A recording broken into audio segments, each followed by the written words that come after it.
یاد پڑتا ہے ایک ہمارے آرمی چیف ہوتے تھے وحید کاکڑ صاحب، تو وہ کہتے تھے اچانک مجھے کہتی ہیں محترمہ بے نظیر بھٹو صاحبہ کہ میں امریکہ جا رہی ہوں تو کل آپ میرے ساتھ چلے. تو وہ کہہ رہے تھے میں تو شیڈیولڈ ہوں اگلے مورچوں پہ جانے کے لیے، تو میرا کیا کام ہے وہاں پہ، آپ جائیں، آپ وزیر خارجہ کو لے کے جائیں. کہتے نہیں آپ نے جانا ہے. سارے آرڈر تھے، میں چلا گیا. میں سوچتا رہا کہ یہ کیا ہے. تو وہاں مجھے وہاں کا پینٹاگون میں جو ان کا آرمی چیف کہتا ہے کہ آپ کب مجھے ایٹمی اساسات ہیں ان کا وزٹ کروا رہے ہیں. تو کہتے میں نے کہا کیوں، میں تو نہیں کروا سکتا.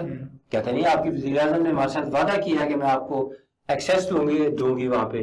کہتے جس نے آپ کو کہا ہے نا وہ بھی وہاں نہیں جا سکتی. ٹھیک، وہ دیکھیں کب کی بات ہے وحید کاکڑ صاحب. تو آپ کہتے ہیں کہ اتنا سسٹم جو ہے وہ اس قدر اس کو محفوظ بنایا گیا ہے کہ وہاں پر کسی کی بھی اکیلے کی دسترس نہیں ہے، چاہے جتنی مرضی وہ جو ہے وہ طاقت بھی رکھتا ہو اس اپنے عہدے کے حوالے سے.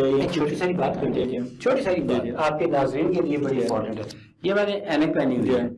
جس وقت وہ اس کو بٹھاتے ہیں زمین سے، اپنے انجینئرز کو بٹھاتے ہیں، تو جو ڈرائیور ہوتا ہے اس کو نظر آ رہا ہوتا ہے، وہ بھی ایک حد تک، ایک ڈیسٹینیشن تک.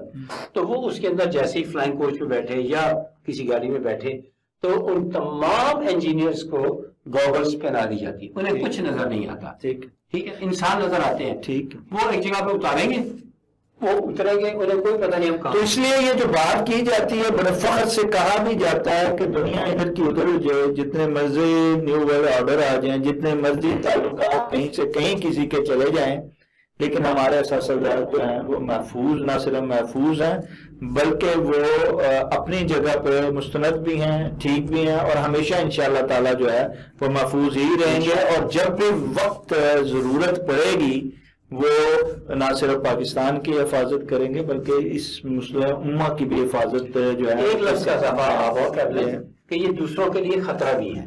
ہاں وہ تو شروع سے ہی ہے نا، اسرائیل کے لیے، امریکہ کے لیے، جو بھی ہمارے جو بالخصوص انڈیا کے لیے جو ہے سب کے لیے بھی جو ہے وہ خطرہ ہے.